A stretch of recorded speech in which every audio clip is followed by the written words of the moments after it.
Let's kick things off with a question that might just make you look at your phone a little differently. What's the real neurological link between endless scrolling, drug addiction, and antisocial behavior? I know it sounds extreme, but the science is uncovering a pretty startling connection that we really can't afford to ignore. So, what's the link, really? Well, we're going to follow the science here, and the trail leads us deep inside our brains to the very region that kind of shapes who we are and how we act. Okay, so to really unpack this, here's our game plan. We'll break it down into 5 key parts. We're going to start with the part of the brain that's at the center of this whole story. Then we'll look at what we already know from drug addiction and antisocial personality. And finally, we'll see how our digital habits fit right into this surprising pattern. All right, first things first. Let's meet the main character in this whole neurological drama.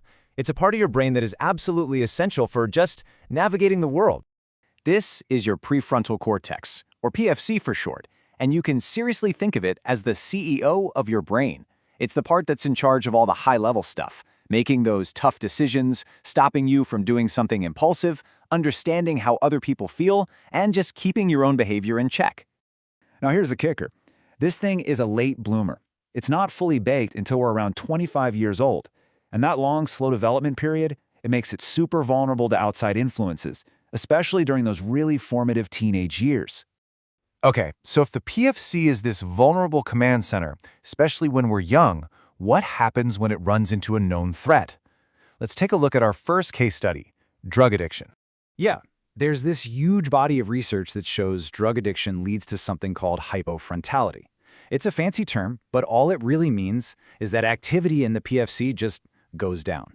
And when the CEO isn't really at the helm, things get chaotic, right?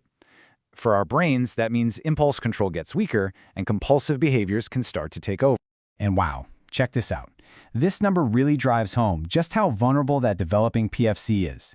If someone starts using drugs before they're 15, when that brain region is still under major construction, their risk of addiction skyrockets by 6.5 times compared to someone who starts after 21. The impact is just so much greater on a developing brain.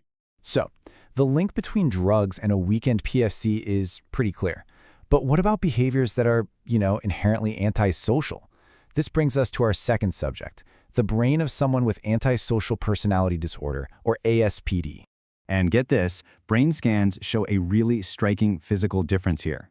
We're not just talking about how the brain works, but its actual structure. People with ASPD often have literally less gray matter in that exact same part of the brain that's supposed to handle empathy, moral choices, and following the rules. And the real-world impact of this brain difference, it's stark. In the general population, ASPD is pretty rare, maybe 2 or 3%. But look at the numbers in male prison populations, it jumps to a staggering 60%. That's a huge connection between what's happening in the PFC and how people behave in society. Okay, hold on. We've got drug addiction on one hand and ASPD on the other. 2 totally different things, right? But they both point to a problem in the exact same part of the brain. So that leads to the million-dollar question. What in the world does this have to do with that phone in your pocket? And this is where it all starts to click. New studies using brain scans are finding a disturbingly similar pattern in people who are heavy smartphone and social media users. The communication lines in that same executive control network, they just seem to be weaker. It's like the signal is getting fuzzy. I mean, just look at this table. It really lays it all out side by side. You've got drug addiction, media addiction, and ASPD. The specific mechanism is a little different for each, but look at the common thread. All roads lead right back to a weakened, compromised prefrontal cortex. This is not just some random coincidence. It's a really important scientific insight. It suggests that any habit, whether it's chemical or behavioral, that constantly weakens our brain CEO could be pushing us toward the same result: less self-control and more impulsive behavior. Okay, let's be super clear here, because this is important. This does not mean your phone is going to give you ASPD. That's not what the science is saying. What it does mean is that we can make a pretty reasonable inference here. It seems like media addiction is weakening the very same brain systems that are already in trouble in other impulse control disorders. And that could absolutely make any existing impulsive tendencies worse. So, after this deep dive into brain science, what's the big takeaway?